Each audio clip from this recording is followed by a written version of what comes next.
All right, first and foremost, Erik, thanks for joining us here on Astro SuperSport. Big congratulations, your first season, a trophy, and Champions League spots secured. When you first came into the job, obviously you have certain expectations that you set for yourself. How do you feel you have met those expectations or even exceeded it? Oh, I have high expectations for myself, for my team, but you have to be realistic. And we have had a great season. We have good performances. We have the right results. We achieved a top 4 position. We win a trophy, and we have the opportunity to win another trophy. So yeah, then you have to be happy after this first season if you had to take into considerations the toughness of this league. I think it's also not just delivering the trophies, not just delivering Champions League. A club like Manchester United, the fans want to watch good football return to Old Trafford and return to Manchester United. A season on, obviously you had difficulties at the start of the season. How close is this side right now into the ideal side that you want Manchester United playing? Oh, a long way to go. But we are in the right direction. And we are, I think, proactive. We are dynamic. I think it's also enjoyable to watch us. There's a good fighting spirit in this team and squad. But we have to strengthen it. And we have to improve a lot of aspects of football. And we have to work on during the summer. What are those aspects you think that needs improvement? So many aspects, but especially I would say something, be more composed on the ball and to control the game and find a way when to speed up, and the recognition of that is a really important fact in top football. And I don't mean to be a bit of a Debbie Downer after celebrating obviously qualifying for Champions League. Maybe this is a little bit critical of me as well asking this question. Maybe recent performances haven't been the best of Manchester United, let's put it that way, certainly not been the standards that you have set out at certain parts of the season. We're not seeing the same patterns of play, for example, not getting that control of the game as much as perhaps you would like. What's sort of been the cause of that, you think, change? Oh, I think we had recently some defeats, but yeah, I think it's clear reasons, because we played so many games, the number of games, that the freshness went out of the team and the squad. We had some injuries, and then we dropped in level, but still we achieved our aims, and that's important. We still won our games, and also I think in a good level. And we had a lot of clean sheets, for instance, this year. So we defend well, we defend as a team. It was really difficult to beat this team, hard to beat. So yeah, there are many positives about this season. Yeah, and I know in the end we had some bad performances, but as I say, I know what's the reason behind. Yeah, so let's move away from football very quickly. Your first year living in Manchester, big difference from where you used to live. So what's the most underrated part of living in Manchester? Oh, I can't tell you. I was always on Carrington. No, no, but it's great, the culture to live here. But yeah, be fair, I didn't see so much. But when we had the time and go into the countryside, it's wonderful. Is that what you prefer, going to the countryside than going into the city centre, for example? I would like to go into the city centre, but it's not so easy for me. Of course, for you. Unless you put on a disguise and all that. Even then. But yeah, if I had the chance, I would take that opportunity. But as I say, it's not so easy, so I prefer the countryside. It's more quiet. Okay, so our goal is to get you a proper disguise so that when you do go into the city centre, no one recognises you and no one mobs you. So hopefully one day you'll be able to check out Manchester as a city. Let's talk about Bruno Fernandes for a minute. Obviously to a lot of Manchester United fans, he's been a key side to Manchester United even before your arrival. He's a key side this season as well, and you've always backed him up, even in certain moments that maybe he hasn't had the best of games. What do you think is his best quality in your honest opinion? You see him day in, day out. We obviously know his talent, but on your perspective?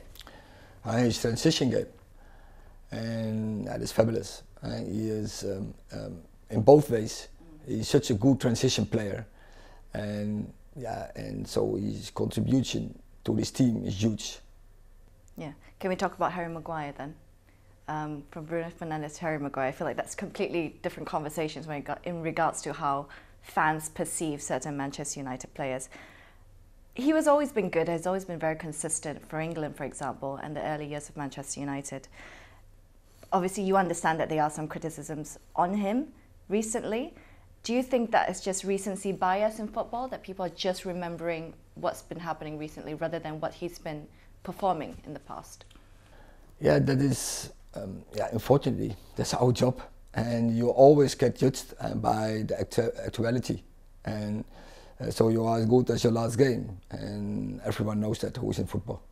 Is that not a little bit odd for the fans to harp on him rather than encouraging one of their players to bounce back?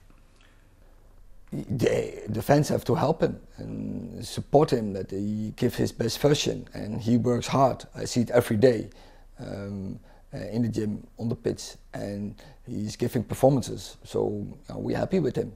What do you think is the one thing that fans aren't seeing out of Harry Maguire that maybe you see on a day-to-day that maybe people should focus on a little bit more? You have to ask the fans, but I can tell you what I admire of him, and that's his qualities on the ball, his defending skills, his heading, his duels on the ground. I think that is fabulous. And so, as I said, he's really important in this team. Yeah, what's important as well this season is the home record, unbeaten, of course, at the moment in the top 10 in terms of longest unbeaten run at Old Trafford for Manchester United. How much was your emphasis coming into this job, focusing about building that fortress again at Old Trafford? You want to win games, and you do everything what's in your power to win the games. And home, we make a strong bond with our fans, and it's very hard to win from our team. Now also we have to build it further on in away games, but I think it's a good base. What are some of the changes that you've made? Because I've noticed where you sat in the dugout is different as well than from previous. So what are some of the changes that you've made to ensure that you're building this relationship between the fans and the players on the pitch? Yeah, that are many tools we use. One of the things is the bench is going to the left side, so it's closer to the Trafford end. But also for the manager, you are better side on the halfway line, so you have better side on both sides of the pitch.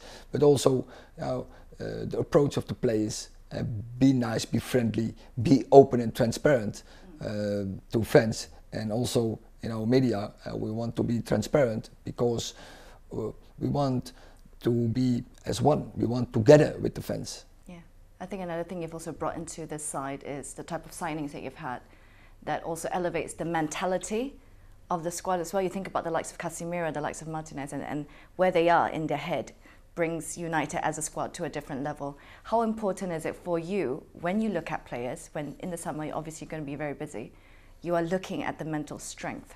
Yeah, I always look at the total human being. It's not only the player you sign. You think about the personality and the character, and that needs to be a standard from winning attitude, because that is winning you trophies. Is attitude number one for you when you look at it? I think it's so in the total. Okay. A player with a big personality but who can't deal with the ball, who is useless. But the other way around is also true. A player who can deal with the ball but has a bad character is also useless. Well, of course, you're down to one final game of the season against Fulham this weekend. You've sort of wrapped up the Premier League already in terms of your goals. So what's going to be your approach then going into the weekend? Are we expected to see maybe youngsters fielded with the likes of Zidane or maybe Mainu as well coming up? No, that will not be the case, because they have to prove themselves and they have to deserve their position. And the attitude is here always, we want to win games. And it doesn't matter in which league, which competition or where we are, but that has to be the routine. So we take this game serious as well. And we want to keep this third position in the league. Okay, final one from me then. Alejandro Garnacho has looked really good coming off the bench recently. What's so special about him? Because you talk about that big personality. He's a young boy, but it looks like he's got big personality. I wouldn't say big personality, but he has a personality and he has to develop into that big personality. But yeah, he's bringing energy. He's bringing a vibe. He's bringing connection with fans, but he's bringing a threat for the opponent, and he's fearless.